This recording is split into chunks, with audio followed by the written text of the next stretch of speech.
Hi, it's Pastor Anderson from the Fountain of Raleigh Fellowship, located at 9621 Six Forks Road, Raleigh, North Carolina, 27615. We're exit number 11 on 540. Please visit us at thefountainofraleigh.org. It is from there you will find out that we truly believe that God's blessings never stop flowing. Oh, today is Thursday. It's the day in which you and I can say we've just gotten over hump day, and now it's time for us to get into the day that God wants us to go forward with.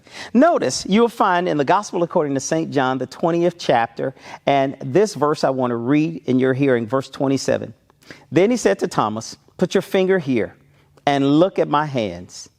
Put your hand in the wound in my side. Don't be faithless any longer, believe." Have you ever thought how God wants us to, first of all, touch the situation and then become hands-on?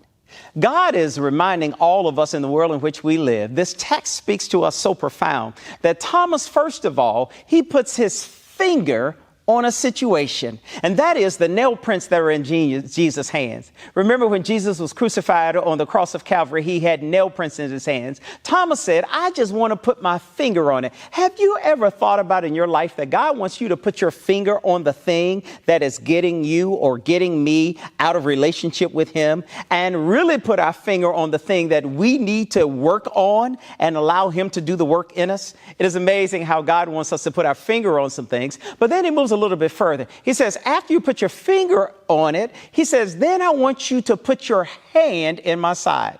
In essence, he says, we go from one appendage, one finger, but then he says, put your whole hand. Whenever you put your whole hand on some situation, it is then you can have a grip on it. When you and I really get our hands on a situation, we have a grasp and we have a grip, and now we know we can believe. Jesus wants us to put our finger on the text, put our hand on the page, and then realize that God wants us to take hold to what he's given to us, and that is to believe like never before. My brothers and sisters, I want you to believe in God like never before. Trust him.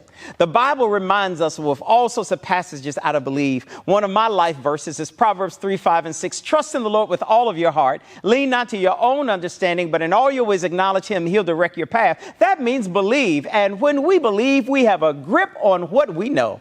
And when you and I are able to grip the solid rock, then we will know that it is Jesus who is the rock of all ages. May he find himself alive and real in your life. And may you get a hold on what God told you to touch as well as to handle, and that his word and his will be powerful in our lives. May God bless you. I look forward to seeing you on tomorrow.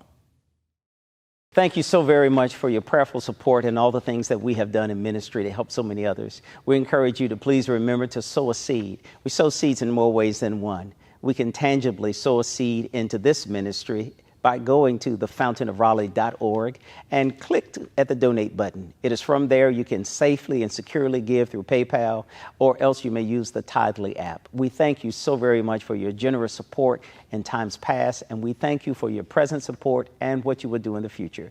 May God richly bless you exceedingly and abundantly above all that you're able to ask, say, or think, according to his power at work in you. God bless you.